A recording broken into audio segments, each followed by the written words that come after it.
ಗಮನಿಸ್ತಾ ಇದ್ದೀವಿ. ಸರಣಿಯಾಗಿ ಅಟ್ಯಾಕ್ ಮಾಡಿದ್ದಾರೆ ಕುಮಾರಸ್ವಾಮಿ ಅವರು. ಜಮೀರ್ ಹೇಳಿಕೆಯನ್ನ ಸಮರ್ಥಿಸಿಕೊಂಡ ಸಿಎಂ ಹಾಗೂ ಡಿಸಿಎಂ ವಿರುದ್ಧ ಕೂಡ ಕಿಡಿಕಾರ್ತಾ ಇದ್ದಾರೆ.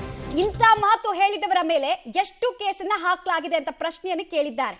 ಡೀಟೇಲ್ಸ್ ಕೊಡ್ತಾರೆ. ನೇರ ಸಂಪರ್ಕದಲ್ಲಿ ಜಾಯಿನ್ ಆಗ್ತಾ ಇದ್ದಾರೆ ಕೆಪಿ ನಾಗರಾಜ್. ಬೈ ಎಲೆಕ್ಷನ್ ಮುಗಿಯೋ ತನಕ ಮೌನ ರಥವನ್ನ ತಾಳಿದ್ರು ಅಂತ ಅನಿಸುತ್ತೆ ಕುಮಾರಸ್ವಾಮಿ ಅವರು. ಈಗ ಫೈನಲಿ ಎಲೆಕ್ಷನ್ ಮುಗಿದ ಬಳಿಕ ಅತ್ಯಂತ ಚಾಣಾಕ್ಷತನದಿಂದ ಉತ್ತರ ಕೊಟ್ಟಿದ್ದಾರೆ, ತಿರುಗೇಟನ್ನು ಕೊಟ್ಟಿದ್ದಾರೆ ಇಡೀ ಸರ್ಕಾರಕ್ಕೆ. ಅಸ್ತ್ರವಾಗಿ ಮುಂದಿನ ದಿನಗಳಲ್ಲಿ ಇದನ್ನ ಹೇಗೆ ಪ್ರಯೋಗಿಸ್ತೀನಿ ಅನ್ನೋ ಸುಳಿವನ್ನ ಕೂಡ ಕೊಟ್ಟ ಹಾಗೆ ಕಾಣಿಸ್ತಾ ಇದೆ.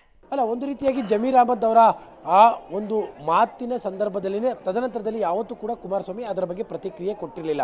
ಆದರೆ ಈಗ ತಾನೇ ಮೈಸೂರಿನ ಚಾಮುಂಡಿ ಬೆಟ್ಟಕ್ಕೆ ಬಂದಂತಹ ಸಂದರ್ಭದಲ್ಲಿ ಅವರು ಮೊದಲ ಪ್ರತಿಕ್ರಿಯೆಯನ್ನು ಕೊಟ್ಟಿರುವಂಥದ್ದು.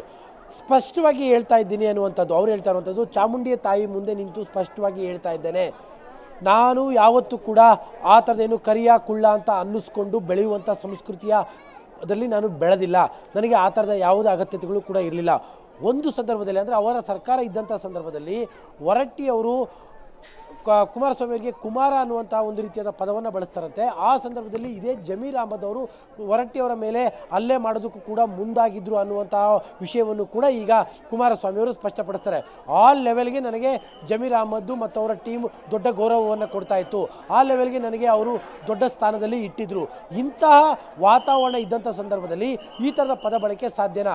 ನನ್ನ ಇಡೀ ಜೀವನದಲ್ಲಿ ನಾನು ಯಾವತ್ತೂ ಕೂಡ ಜಮೀರ್ ಅಹಮದ್ಗೆ ಕುಳ್ಳ ಅನ್ನುವಂಥ ಪದವನ್ನೇ ಬಳಸಿಲ್ಲ. ನಮ್ಮದು ರಾಜಕೀಯವಾದಂತಹ ಸ್ನೇಹಗಳೇ ಹೊರತು ಅದರ ಆಚೆಗಿನ ಸ್ನೇಹ ನಮ್ಮದಲ್ಲ.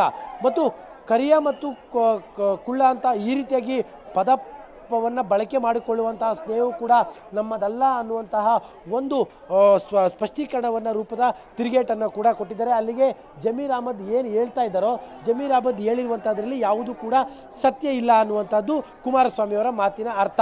ಮಮತಾ. ಧನ್ಯವಾದ ಕೆಪಿ ನಾಗರಾಜ್ ತಮ್ಮ ಮಾಹಿತಿಗಾಗಿ.